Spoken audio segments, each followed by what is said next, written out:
Hi అండి, hello everyone, welcome back to our channel Sri Telugu channel world of womens. ఈరోజు video వచ్చేసి నేను మన ఇమ్యూనిటీ బూస్ట్ చేసుకోవడానికి ఒక డ్రింక్ ప్రిపేర్ చేస్తున్నానండి. సో దానికోసం నేను ఆల్రెడీ స్టవ్ మీద వాటర్ పెట్టుకున్నాను. ఇది హాట్ వాటర్తో ప్రిపేర్ చేసుకుంటాం అనమాట. సో నేను ఇప్పుడు ఇది చూపించడానికి అంతకుముందు కూడా ఆల్రెడీ మన దాంట్లో అంటే హెర్బల్ టీ ఉందండి. అవి కూడా మనం తీసుకోవచ్చు అనమాట ఇమ్యూనిటీ బూస్ట్ అవడానికి. కానీ సో ఇది నేను ఎందుకు చూపిస్తున్నానంటే, ఇప్పుడు ఎక్కువ బయట ఏందిలే ఎక్కడైనా మామూలుగా ఓవరాల్గా వినిపిస్తున్నది కరోనా కదండి. సో దానివల్ల చాలా మంది ప్రాణాలు కోల్పోతున్నారు, చాలామంది సఫర్ అవుతున్నారు, ఇంకా చాలామందికి వస్తుంది. సో ఇవన్నీ రాకుండా ఉండాలంటే మనం కూడా చాలా టిప్స్ పాటించాలండి ఇంట్లో. మెయిన్ పర్సనల్గా ఎవరి పర్సనల్ అంటే ఇంట్లో అందరికీ కూడా కలిపి కాదు, ఎవరి పర్సనల్గా వాళ్ళు కేర్ తీసుకుంటేనే ఇది రాకుండా ఉంటుంది, ఎక్కువ కాకుండా ఉంటుంది కూడా అండి. సో మెయిన్ ఏంటంటే మన ఇమ్యూనిటీని బూస్ట్ చేసుకోవాలన్నమాట. సో అందుకని ఇమ్యూనిటీ బూస్ట్ అవ్వడానికి కావాల్సిన ఫుడ్ తీసుకోవాలి, కావాల్సిన డ్రింక్ తీసుకోవాలి. వీటన్నిటితో పాటు మెయిన్గా మనము మన పర్సనల్ కేర్ అనేది తీసుకోవాలండి. సో నేను దాని గురించి నాకు తెలిసినది నేను మీతో షేర్ చేసుకోవాలనుకుంటున్నాను. సో ఏంటో చూద్దాము. ఇంకా ఫస్ట్ మనమైతే ఇమ్యూనిటీ బూస్ట్ చేసుకోవడానికి మనం ఒక డ్రింక్ ప్రిపేర్ చేసుకుందామని చెప్పాను కదా. సో ఫస్ట్ దాన్ని ప్రిపేర్ చేసుకుందాం. డ్రింక్ ప్రిపేర్ చేసుకోవడానికి మనం టర్మరిక్ తీసుకోవాలండి. నేను చాలా చిన్న కప్పే తీసుకున్నాను కదా, అందుకని కొంచెం తీసుకున్నాను. మీరు మీ ఇంట్లో వాళ్ళందరికీ చేయదలుచుకుంటే ఇంకొంచెం ఎక్కువ తీసుకోండి. అలాగే అంతే క్వాంటిటీ అంటే 1/2 స్పూన్ దాకా మళ్ళీ మిరియాల పొడి కూడా తీసుకున్నానండి. నేను ఇప్పుడే దీంతో ఇలా ఫ్రెష్గా గ్రైండ్ చేసుకున్నది వేసుకోండి. నేను దీంతో చేసుకున్నాను. సో 1/2 స్పూను అంటే మీరు 1 కప్ 2 కప్స్ 3 కప్స్ దాన్ని బట్టి తీసుకోండి. అలాగే హాట్ వాటర్,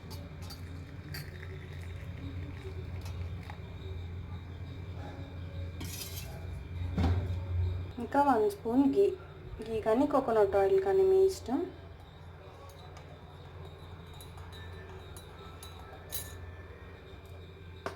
మంచిగా మిక్స్ చేసుకొని తాగేసేయండి. మీకు ఇది వీలైతే మార్నింగ్ టైంలో, ఎర్లీ మార్నింగ్ కానీ బెడ్ టైంలో కానీ తీసుకోనండి.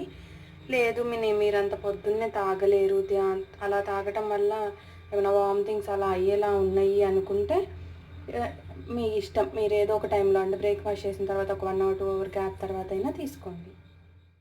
సో ఈ డ్రింక్ అయితే ఇలా ప్రిపేర్ చేసుకోనండి. నేనైతే ఈ కప్తో 1 కప్ తీసుకున్నాను. మీరు మీ ఇష్టం, మీరు తాగలిగినంత తీసుకోండి. ఈ కప్ తీసుకున్నా సరిపోతుంది. మీరు అప్పుడప్పుడు ఇలాగా కనీసం 2 daysకి ఒకసారైనా ఈ డ్రింక్ తీసుకున్నారంటే మీ ఇమ్యూనిటీ అనేది మంచిగా బూస్ట్ అవుతుందండి. టర్మరిక్ మీకు తెలుసు కదా, యాంటీ బ్యాక్టీరియల్ ప్రాపర్టీస్ ఉంటాయని అందులో. ఇంకా మనం ఇందులో మనం మిరియాల పౌడర్ ఎందుకు తీసుకున్నామంటే, మిరియాల పౌడర్ యూజ్ చేయడం వల్ల టర్మరిక్లో ఉన్న మంచి గుణాలన్నీ మన బాడీకి అందుతాయండి. సో అందుకని మిరియాల పౌడర్ అనేది తీసుకుంటాము. సో ఇది మంచిగా మీ ఇమ్యూనిటీని బూస్ట్ చేస్తుంది. మీకు ఏదన్నా అంటే కోల్డ్ కానీ కాఫ్ కానీ అలాంటి ఏదైనా ఇన్ఫెక్షన్స్ ఉన్నా కానీ దీనివల్ల చాలా ఫాస్ట్గా తగ్గిపోతాయండి. తప్పకుండా అప్పుడప్పుడు తాగండి. ఇవే కాదు, మీకు తెలిసిన ఇంకేమైనా ఇమ్యూనిటీ ఇంప్రూవ్ అవడానికి ఏమైనా డ్రింక్స్ కానీ ఏమైనా టిప్స్ ఉన్నా కానీ నాతో షేర్ చేసుకోండి. నేను కూడా మన సబ్స్క్రైబర్స్ చెప్తాను. ఇంకా అలాగే నేను కూడా యూజ్ చేస్తాను కదా. సో ఇప్పుడు ఎందుకంటే బయట ఎక్కువ సఫర్ అవుతున్నది, ఈ వైరస్ వల్ల చాలా బాగా సఫర్ అవుతున్నాం కదా. మీరు డ్రింక్ అయితే చూసారు కదండి. సో ఆ డ్రింక్ తీసుకున్నారంటే మన ఇమ్యూనిటీ అనేది బూస్ట్ అవుతుంది. సో వీలైతే మీకు 2 daysకి ఒకసారి ఆ డ్రింక్ తాగడానికి ట్రై చేయండి. ఇంకా సిట్రస్ ఉన్న ఫ్రూట్స్ తీసుకున్నామంటే మన ఇమ్యూనిటీ అనేది మంచిగా బూస్ట్ అవుతుంది. అంటే మనకు రోగనిరోధక శక్తి పెరిగిందంటే మనకి ఏ వైరస్ అయినా ఫాస్ట్గా అటాక్ అవ్వకుండా ఉంటుంది. సో ఇప్పుడు ఆ కరోనా వైరస్ అయితే ఎక్కువ ఏజ్డ్ పీపుల్స్కి, లేకపోతే కొన్ని హెల్త్ ఇష్యూస్ ఉంటాయి కదా, అంటే టీబీ లేకపోతే షుగర్స్ అలాంటివి కొన్ని చెప్తున్నారు, కొన్ని లిస్ట్. అలాంటివి ఉన్న వాళ్ళకు కూడా చాలా ఫాస్ట్గా, అంటే మన బాడీ ఆల్రెడీ ఏదైనా వైరస్ని తట్టుకోలేకపోయిందంటే ఆటోమేటిక్గా మనం వీక్గా ఉన్నట్టే కదండి. మనకు అది కూడా ఒక హెల్త్ ఇష్యూనే. అంటే మనకి రోగనిరోధక శక్తి లేదంటే మనకి ఏదైనా ఫాస్ట్గా అటాక్ అవుతుంది కాబట్టి. సో అలాంటి వాళ్ళు, ఇంకా కొంచెం పెద్దవాళ్ళు, వీళ్ళు బాగా జాగ్రత్తగా తీసుకోవాలండి. సో అలాంటప్పుడు మనం ఇలాంటి ఇమ్యూనిటీ డ్రింక్స్ తాగితే బెటరు. ఇంకా మంచి ఫ్రూట్స్, ఫ్రెష్ ఫ్రూట్స్ తీసుకున్నా కానీ బెటర్ అండి. నేనేం చెప్పాలనుకుంటున్నానంటే, ఇప్పుడు మనం హెల్తీగానే ఉన్నాం కదా, మాకు రాదులే అలా అని అనుకుంటా ఉంటున్నారండి. అలా అనుకొని బయట తిరుగుతూ ఉంటున్నారు. ఒక రోజంతా కర్ఫ్యూ అంటే నిజంగా అందరూ పాటించారు కర్ఫ్యూ. ఆ రోజు ఒక్కరోజు బాగా స్ట్రిక్ట్గా ఉన్నాము. బయటకెళ్ళి మన కోసం చేసే వాళ్ళందరూ, అంటే ఇప్పుడు మున్సిపాలిటీ వాళ్ళు కానీ, పోలీస్ వాళ్ళు కానీ, డాక్టర్స్ కానీ, వీళ్ళందరూ మన కోసం వాళ్ళ ఫ్యామిలీస్ని వదిలేసి ఇంట్లో వాళ్ళు మన కోసం ఫైట్ చేస్తున్నారు. కాబట్టి వాళ్ళందరి కోసం మనం క్లాప్స్ కొట్టాము, వాళ్ళకి థ్యాంక్స్ చెప్పుకున్నామండి. కానీ ఆ ఒక్కటి చేస్తే సరిపోదు. ఇప్పుడు అది సీరియస్ అయింది అని అనుకొని ఇంకా కొన్ని డేస్, అంటే 31st దాకా కూడా మనం స్ట్రిక్ట్గా ఇంట్లో ఉండాలి. కావాల్సి వచ్చినవి మాత్రం బయటకు వెళ్ళి తీసుకొని ఫాస్ట్గా ఇంటికి వచ్చి మళ్ళీ ఇంట్లోనే ఉండాలి. ప్రైవేటు గవర్నమెంట్ అన్ని ఆఫీసెస్ క్లోజ్ చేశారండి. సో అన్నీ క్లోజ్ చేశారు. బయటకే వెళ్ళకుండా ఉండండి, జాగ్రత్తగా ఉండండి అని చాలా మొత్తుకొని చెప్తా ఉన్నా కానీ వెళ్తూ ఉన్నారండి. అంటే అందరినీ నేను అనట్లేదు, చాలామంది వెళ్తున్నారు. ఇక్కడ నిన్న టీవీలో చూస్తుంటే ఎవరెవరిని క్వశ్చన్స్ అడుగుతుంటే ఏంటంటో క్వశ్చన్స్ చెప్తున్నారు, అంటే ఆన్సర్స్ చెప్తున్నారు. ఇక్కడికే వచ్చాము, ఎంతమంది ఉన్నారో, అసలు జనం ఎట్లుందో, బయట రోడ్లు ఎట్లున్నాయి చూద్దామని వచ్చామంటున్నారండి. అసలు అది ఎంతవరకు కరెక్ట్ చెప్పండి. అలా నేను అనుకుంటాను, నేను ఒకదాన్ని వెళ్తాను, ఇంకొకరు అనుకొని వెళ్తారు. అలా వెళ్ళామంటే ఒకరికొకరు పెరిగిపోతాము, పాపులేషన్ పెరుగుతుంది, బయట జనాలు ఎక్కువ అవుతారు కదా. అలా జనాల్లో ఉంటేనే ఆ వైరస్ ఎక్కువ స్ప్రెడ్ అవుతుందండి. ఆ వైరస్ ఒకవేళ మనకి స్ప్రెడ్ అయింది అనుకోండి, 14 days దాకా మనకి తెలియదంట. అంటే ఫీవర్ రూపంలో కానీ ఏ రూపంలో అని తెలియదు అని చెప్తున్నారు. సో అలా తెలియకపోతే ఒకవేళ ఆ 14 daysలో ఇప్పుడు నాకు ఒకవేళ ఆ వైరస్ వచ్చిందంటే నేను ఆ 14 days ఎంతమందితో మాట్లాడతానో ఆలోచించండి. నేను బయటకు వెళ్తుంటే, నేను అదే ఇంట్లో ఉన్నానంటే ఎంతమందితో మాట్లాడతాను. అది మనం పర్సనల్గా ఎవరికి వాళ్ళు ఆలోచించుకోండి. అప్పుడు దానివల్ల ఇప్పుడు ఆ 14 days మనకి బయటకు చూపించకపోయినా లోపల మన వైరస్ పక్కన వాళ్ళకి అటాక్ అవుతుందంట. సో ఆ 14 days మనం ఎంతమందితో మాట్లాడతామో, మనం ఎంతమందికి స్ప్రెడ్ చేస్తామో, వాళ్ళు ఇంకెంతమందికి స్ప్రెడ్ చేస్తారు, అలా ఇంకెంతమందికి స్ప్రెడ్ అయిపోతుంది. ఒక్కసారి మీరే ఇమాజినేషన్ చేసుకోండి. అదే మనం ఇంట్లో ఉన్నాం, మనకు ఎంతమందితో మాట్లాడగలుగుతాము, ఎంతమందికి స్ప్రెడ్ అవుతుందో అది కూడా మీరే ఊహించుకోండి.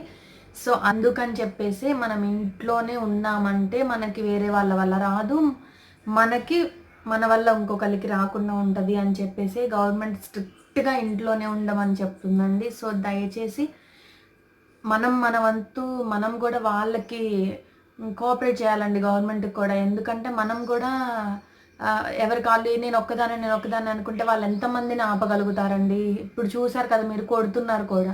వాళ్ళని అనటానికి కూడా లేదండి, వాళ్ళు మన కోసమే చేస్తున్నారు. కాబట్టి మనకు సాధ్యమైనంత వరకు, అంటే బయటకు వెళ్ళక తప్పని వాళ్ళు, హాస్పిటల్కి వెళ్ళాల్సిన వాళ్ళని మనం ఏమీ అనలేము, ఏం చేయలేము అనుకోండి. కాకపోతే ఇంట్లో ఉండటానికి కుదిరిన వాళ్ళు ప్లీజ్ అండి ఇంట్లో ఉండండి. మేము కూడా స్ట్రిక్ట్గా అదే అనుకున్నాము. ఎట్టి పరిస్థితుల్లో బయటకు వెళ్ళొద్దు. సాధ్యమైతే మన షాప్ దాకా వెళ్ళొచ్చు, అది ఉంటుంది కదా మనకి, అది అవైలబిలిటీగా ఉంటుంది. 6 to 7 లోపే మనం బయటకు తిరగాలి. 7 తర్వాత స్ట్రిక్ట్గా బయటకు వెళ్ళొద్దు, నైట్ 7 తర్వాత వెళ్ళొద్దు అని చెప్తున్నారండి. సో మనం గవర్నమెంట్ చెప్పినవన్నీ పాటించామంటే మన దేశాన్ని కూడా మనం కాపాడుకున్న వాళ్ళు అవుతాం, ప్రపంచాన్ని కూడా కాపాడుతామేమో ఏం తెలుసు. ఎందుకంటే ఒకరి నుంచి ఒకరికి స్ప్రెడ్ అయ్యేది కాబట్టి ఒక్కరితో పోదు. అందుకే అందరూ ఇంతగా మొత్తుకొని చెప్తున్నారండి. అందుకని నాకు కూడా మీకు షేర్ చేసుకోవాలనిపించింది ఇవన్నీ. ఎందుకంటే టీవీలో చూస్తూనే ఉన్నాము, అయినా ఎంతమంది పోతున్నారో మనకు అర్థం కాదు. అది మనకి అంటే అంటుకునేది అనుకో, అంటే పైన కనిపించేది అనుకో, టక్కన కనిపిస్తుంది కాబట్టి అమ్మ నాకు అంటుకుంటుందని భయం వేస్తుంది. అది కొంచెం కనీసం కొన్ని డేస్ గ్యాప్ తీసుకుంటుంది కాబట్టి మనం ఫాస్ట్గా కనిపెట్టలేం. కాబట్టి మనకు అర్థం కాదనమాట సిచ్యువేషన్ అనేది. చాలా సీరియస్ సిచ్యువేషన్ అండి ఇది. టోటల్గా మన మనుషులకే సంబంధించిన విషయం అన్నమాట. సో మనం జాగ్రత్తగా ఉంటేనే, ఒకరికొకళ్ళు జాగ్రత్తగా ఉంటేనే అది స్ప్రెడ్ అవ్వకుండా ఉంటుంది. దాని నుంచి మనం కేర్ తీసుకున్న వాళ్ళం అవుతాము, దాన్ని మనం ఎదుర్కొన్న వాళ్ళం కూడా అవుతామండి. సో ప్లీజ్ దయచేసి జాగ్రత్తగా ఉండండి, ఎవరికి వాళ్ళు జాగ్రత్తగానే ఉండండి. నీట్గా హ్యాండ్స్ వాష్ చేసుకోండి, వీలైతే ఇక్కడ మోచేతుల వరకు వాష్ చేసుకోండి. ఇలా మంచిగా వాష్ చేసుకోండి. ఇలా ఫింగర్స్ లోపలికి, ఈ చేతికి వాష్ చేసుకోండి. దీన్ని వాష్ చేసుకోండి, ఇలా వాష్ చేసుకోండి. చెప్తానే ఉన్నారు, చూపిస్తూనే ఉన్నారు. మన సెలబ్రిటీస్ కూడా చూపిస్తూనే ఉన్నారు. అందరు పోలీస్ వాళ్ళు కూడా బయట చూపించారు మొన్నటి వరకు. అంటే ట్రాఫిక్ ఆగిపోయిన టైంలో. సో మన కోసమే వాళ్ళందరూ చెప్తున్నారు కాబట్టి ప్లీజ్ మీరందరు కూడా జాగ్రత్తగా ఉండండి. ఇది చాలా చాలా అంటే చాలా సీరియస్ ఇష్యూ. ఇంకా మనం ఇమాజిన్ చేసుకోలేమన్నమాట ఆ సిచ్యువేషన్స్ని, అంత స్ప్రెడ్ అవుతుంది అనమాట. సో ప్లీజ్ దయచేసి జాగ్రత్తగా ఉండండి. మీరు జాగ్రత్తగా ఉండండి. మీ పిల్లలకు కూడా చెప్పండి, తినే ముందు మంచిగా హ్యాండ్స్ వాష్ చేసుకోండి. వాళ్ళకు ఒక శానిటైజర్స్ అనేది ప్రొవైడ్ చేయండి. ఇప్పుడే కాదు, తర్వాత ఈ 15 days కర్ఫ్యూ తర్వాత ఆటోమేటిక్గా మన పనులు మనం చేసుకున్నా కానీ శానిటైజర్ చిన్నవి మనం తీసుకొని వాళ్ళకి ఇచ్చామంటే వాళ్ళకి హ్యాండీగా ఎక్కడైనా బ్యాగ్స్కి పెట్టుకున్నా, మన హ్యాండ్ బ్యాగ్స్కి పెట్టుకున్నా, బయటికి వెళ్ళినప్పుడు శానిటైజర్తో హ్యాండ్స్ నీట్ చేసుకోవచ్చు అండి. డైరెక్ట్గా అస్తమాటు కళ్ళు, ముక్కు, నోరు, చెవులు అనేది తాకకుండా ఉండండి. మీ అందరికీ తెలిసే ఉంటాయి, బట్ నాకు కూడా చెప్పాలనిపిస్తుంది ఎందుకంటే సిచ్యువేషన్ చాలా సీరియస్ సిచ్యువేషన్ కాబట్టి. సో ప్లీజ్ కేర్ఫుల్గా ఉండండి. మీరు మీ ఒక్కళ్ళు జాగ్రత్తగా ఉన్నారంటే మీ వల్ల 10 మంది జాగ్రత్తగా అంటే బాగుంటారు, 10 మందికి ఏం కాకుండా ఉంటుంది. సో ప్లీజ్ అండి, దయచేసి అందరూ జాగ్రత్తగా ఉండండి. మంచిగా ఇంట్లో ఉండే టైము, మన ఫ్యామిలీతో మంచిగా టైం స్పెండ్ చేసే టైము, మీరు మీ పర్సనల్గా మీతో మీరు కూడా స్పెండ్ చేసుకునే టైం అనుకోండి. సో మీకు మంచి ఫుడ్ చేసుకొని తినండి ఇంట్లోనే, మంచిగా మీ ఫ్యామిలీతో స్పెండ్ చేయండి. మంచి హాలిడేస్ అనుకొని స్పెండ్ చేసామంటే మనకి బయట ఈ జబ్బు రాదు. సో మనం కూడా హ్యాపీగా మన ఫ్యామిలీతో టైం స్పెండ్ చేసిన వాళ్ళం అవుతాము. సో ప్లీజ్ అండి, జాగ్రత్తగా ఉండండి. మంచి హెల్దీ ఫుడ్ తీసుకోండి. బయట నుంచి తెచ్చుకున్న ఫుడ్ కూడా మంచిగా సాల్ట్ వేసి క్లీన్ చేసిన తర్వాత ఫ్రిడ్జ్లో స్టోర్ చేసుకోండి, అంటే ఫ్రూట్స్ కానీ వెజిటేబుల్స్ కానీ. సో నాకు తెలిసినవి అయితే నేను చెప్పాలనుకున్నవి మీతో షేర్ చేసుకుందాం అనుకుంటున్నానండి. ఏదైనా మిస్టేక్స్ ఉంటే ఎక్స్క్యూజ్ చేయండి. సో ఈ వీడియో అయితే ఇంతటితో ఎండ్ చేస్తున్నాను. ఐ హోప్ ఈ వీడియో మీకు యూస్ఫుల్ అయ్యింది అనుకుంటున్నాను. యూస్ఫుల్ అయితే మీ ఫ్రెండ్స్ అండ్ ఫ్యామిలీతో కూడా ఫార్వర్డ్ చేయండి. మన ఛానల్ని కొత్తగా చేస్తుంటే సబ్స్క్రైబ్ చేసుకోండి. Thanks for watching. See you in the next video. Stay home, stay healthy.